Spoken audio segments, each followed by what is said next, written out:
আমি হচ্ছে অবলা অসহায় একটা মানুষ, তোমার কথা আমি ঠিক মতো বুঝতে পারি না। থাক, আর বুঝতে হইব না, চল। চলো চলো। ওরে বাবা। জামতলা মাঠে শুরু হতে যাচ্ছে ঢাকা থেকে আগত মৌসুমী অপেরা আয়োজিত যাত্রাপালা কটবানো এখন বনবাসে বনবাসে বনবাসে।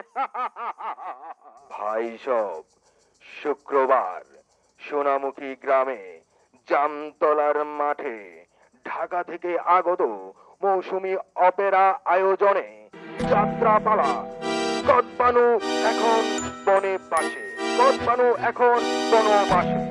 হ্যাঁ ভাই, এই তোর এই গ্রামে কে আইতে কইছে? ইয়াল্লা বাবা মুরব্বি কি কইনেন নে মাইর আলছেন বেড়া। ও সরি, সোনামুখী গ্রামে যাত্রা হইব আর আমি থাকতাম না? কি কইন, আমি নিজে তো ক্যানভাস করতে আইছি, আমার গাড়ি আইতে কইতো, আমি নিজে আইছি মুরব্বি। আর শুনুন, আপনি আইন যে বুঝুন